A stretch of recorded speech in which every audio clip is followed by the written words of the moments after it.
అందరికీ నమస్కారం. Telugu one daily news bulletin కి స్వాగతం. జనవరి 7, 2021 ఈనాటి ముఖ్యాంశాలు. ఆంధ్రప్రదేశ్ హైకోర్టు ప్రధాన న్యాయమూర్తి జస్టిస్ అరూప్ కుమార్ గోస్వామి ప్రమాణ స్వీకారం చేశారు.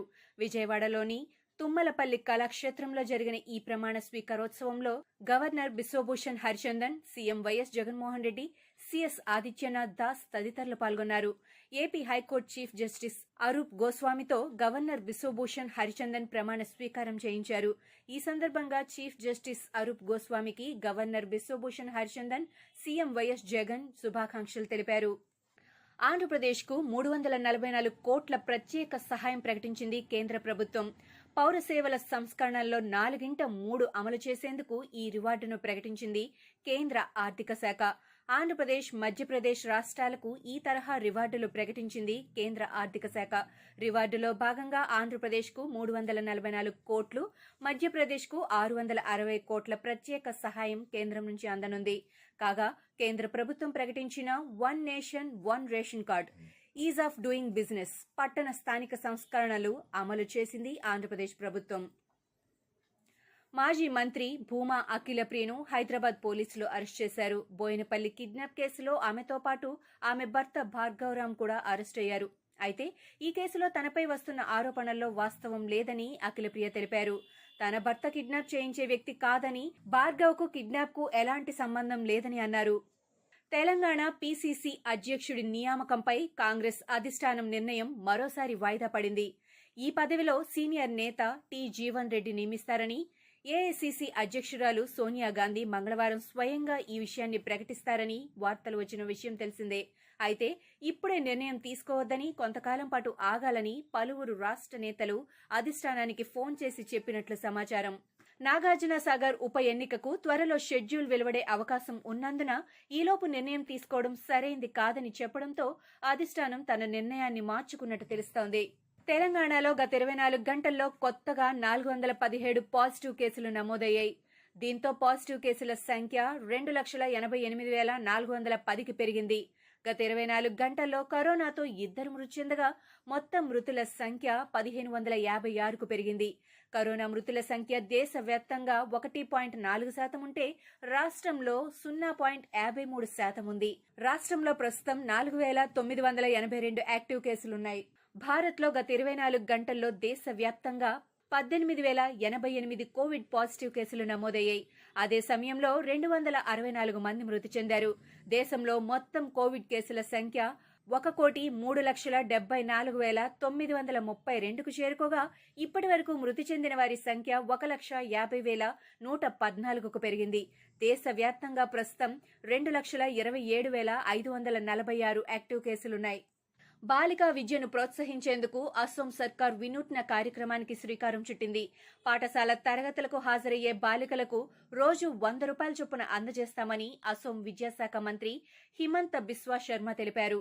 రాష్ట్రంలో 12వ తరగతి బోర్డు పరీక్షల్లో ప్రథమ శ్రేణిలో ఉత్తీర్ణులైన బాలికలకు ప్రజ్ఞాన్ భారతి పథకం కింద ద్విచక్ర వాహనాలు అందజేస్తున్నట్లు మంత్రి చెప్పారు. అండర్ గ్రాడ్యుయేట్, పోస్ట్ గ్రాడ్యుయేట్ విద్యార్థినులకు స్టడీ మెటీరియల్ కొనేందుకు 1,500 రూపాయల నుంచి 2,000 చొప్పున బ్యాంకు ఖాతాల్లో జమ చేస్తామని అన్నారు. త్వరలో రాష్ట్ర వ్యాప్త యాత్ర చేపట్టనున్నట్లు ఏపీ బీజేపీ అధ్యక్షులు సోము వీర్రాజు ప్రకటించారు. ఈ యాత్రలో దాడులు జరిగిన ఆలయాలను సందర్శించనున్నట్లు చెప్పారు. మెజార్టీగా ఉన్న హిందువుల మనోభావాలకు అనుగుణంగా బీజేపీ పనిచేస్తుందని తెలిపారు.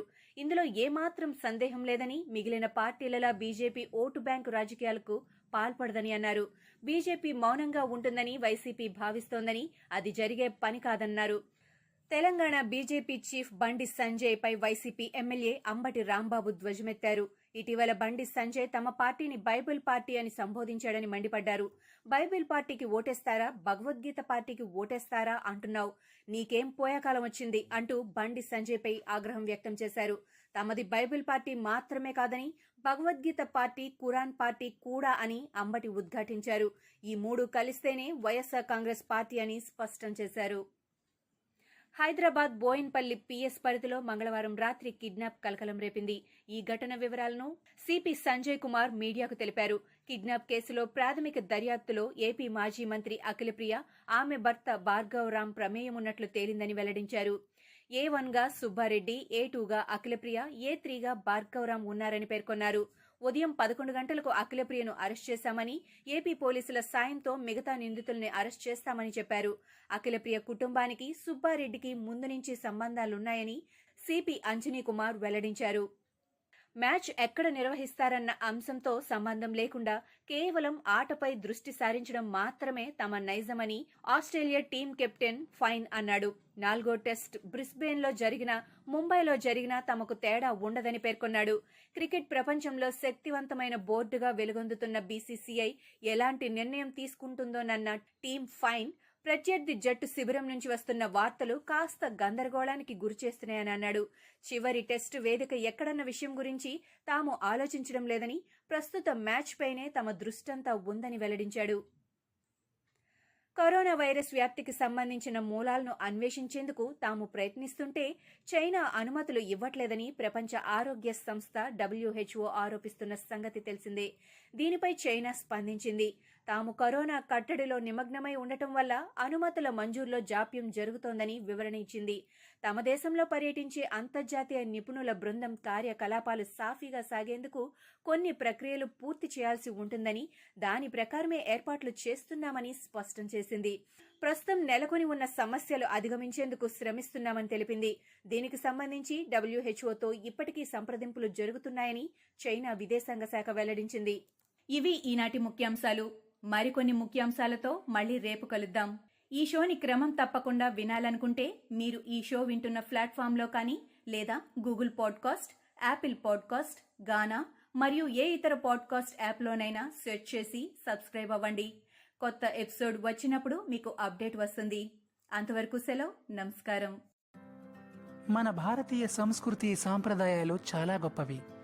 ఈ సమాజాన్ని ఉద్దేశించి ఆనాడే మన కవులు ఎన్నో విషయాలు చెప్పడం జరిగింది.